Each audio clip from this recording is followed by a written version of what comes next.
Hello. May gawa tayong power out welding inverter 220. So, ginagawa na to sa ibang technician. Karamihan dumarating sa akin gawa ng ibang technician at parate. Sinukuha na to, ang nakalagay dito is yan board assembly daw yung sira.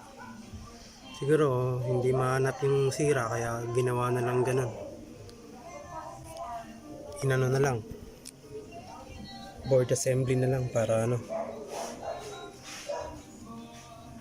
kaya tingnan natin to, ayusin natin ng anong sira nito. Binuksan ko na pala yung tinanggal ko na yung mga tornilyo. Ito yung loob. Yan, okay naman yung loob, yung pyesa maganda naman.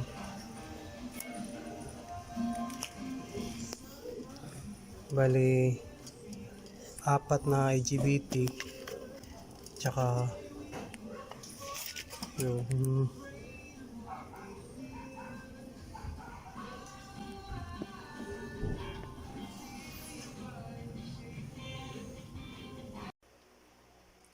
tester muna natin yung malaking capacitor na dalawa, kung shorted ba o hindi ko rin alam kung anong sira nito, ba't ginawang board ang problema.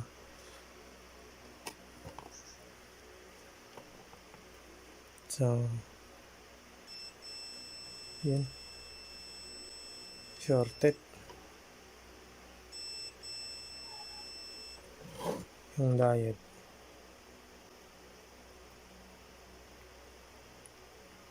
Wala naman. So yung lang, pag shorted to, malamang may sira yung IGBT natin. So ewan ko kung bakit ginawa nilang board assembly yung sira. Shorted lang naman pala yung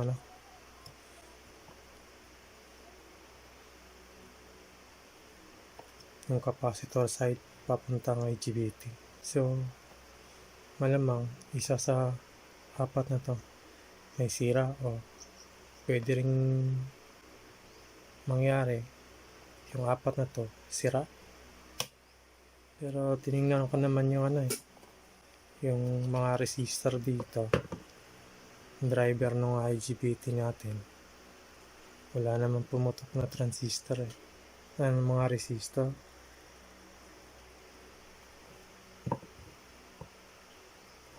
So troubleshoot lang.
So, testerin natin yung capacitor kung may sira pa ba.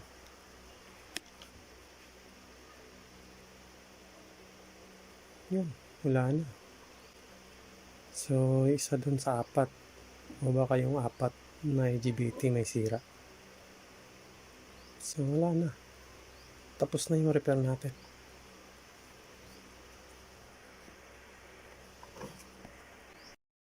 So, bali ito yung 4 na IGBT. So, tetesterin natin yung size kung sino may sira.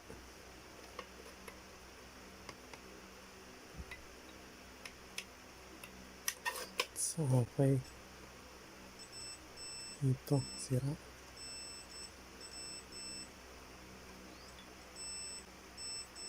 So, ito na. Sira siguro. Ito.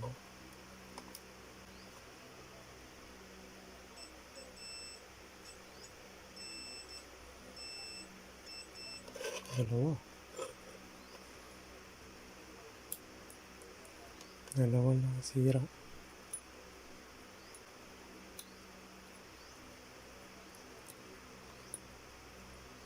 Yung dalawang IGBT lang. So, ito yung dalawa po. Ito yung dalawang sira. So, yan na. Tapos na yung natin. Repair natin. Papakita ko na lang mamaya pagka nakikabit na natin yung bagong IGBT.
try na natin itong i-test itong gawa nating wheeling inverter kung okay ba.